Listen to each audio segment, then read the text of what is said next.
Rich Dad, Poor Dad by Robert Kiyosaki. Little Robert had two dads. One is his best friend's dad, who only finished 8th grade, and the other is his biological dad, who had PhD. Normally would think that his real dad is the rich dad, but no. His real dad might sure be rich now, but when he dies, he'll leave plenty of debts to his family. This is what we call our typical poor dad. On the other hand, Dad, who finished 8th grade, is on his way to becoming one of the richest men in Hawaii. And when he dies, he'll be leaving plenty of assets to his family. So to become wealthy, the book of Robert Kiyosaki teaches us that these principles are all from his best friend, Mike's rich dad, whom he also calls his own. Therefore, we can always learn from someone who's not even from our own kin. Take Robert Kiyosaki, for instance. Now let's dive into the most important principles from the book. Our first, the rich don't work for money. Imagine there are two dads. One is Bob and the other is Dean. Both are working for the same company. But Bob often finds himself working for money all the time, whereas Dean works for money one time and gets his money work for him the next and all the time. Why? Because Dean often spends his money buying assets that gives him back the money he worked for. Therefore, he doesn't work for money at all. Our second principle holds the key to our first, financial literacy. Notice assets were mentioned, so let's browse into the details.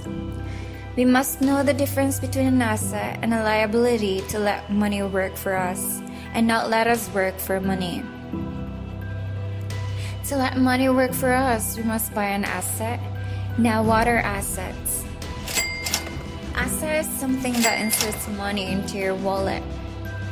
If you let yourself work for money, you are buying liabilities. Now, what are liabilities? Liability is something that extracts money out from your wallet.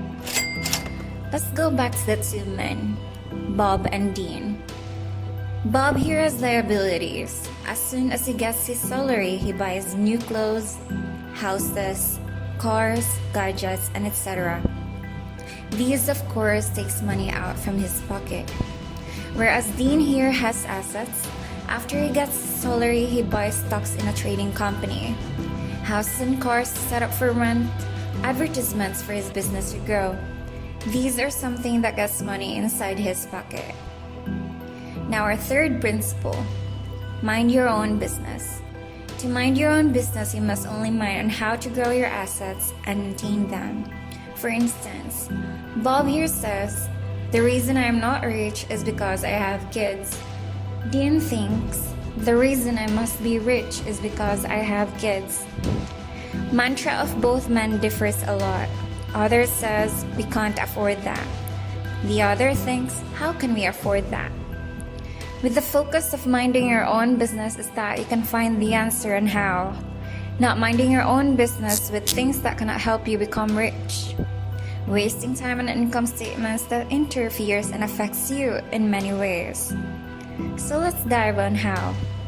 By putting up your own real estate business, setting up a landing page for your website, and anything that can help your money thrive and not decline. Fourth principle, the power of corporations. This is the secret of the rich. They take advantage of the loopholes on how not to get affected by our taxes. When we say corporation, it does not mean a company building. What it means is a folder full of files. In this folder, it lets the company make all of its expenses first, gets taxed second with anything that's left. Example, you can earn $500K in total. You are allowed to make the expenses first.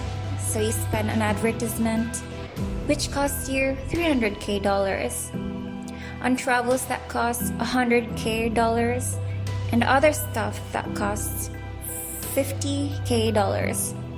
With this, you only get taxed with the remaining $50K. So our fifth principle is overcoming obstacles. Now, what are obstacles? What if I fail? What if I lose all of the money I invested on an asset? With this, you are fearful. Let go of that because you don't even have fear buying those things that won't give you money back, like car, new releases of phone, and etc. So be accepting and think, what if you win? I can't do that. I am already like this. With this, you have self-doubt. Overcome that by thinking everyone's not good at first. Take advantage of being arrogant and learn everything you haven't known yet. You must get rid of laziness and bad habits as well. After these principles, we now have our highlighted points. First, be careful on who to be friends with. So you must surround yourself with people that share the same goal as you and listen to their good advice. Second, use assets to buy liabilities. Whatever you want, you can max it out as long as you pay it with your income from assets. Forget paying something from the money you loaned. Third, give, and take. Give teachings just as much as you were taught, and the favor returns to you tenfold. If you don't want to miss any of the puzzle pieces that will bring you to your winning success, subscribe to us here in Triumph's Puzzle Piece and press the bell icon to get notifications whenever I upload new sets of videos. Please do like the video, comment, and share with your family and friends. Thank you for watching. Goodbye.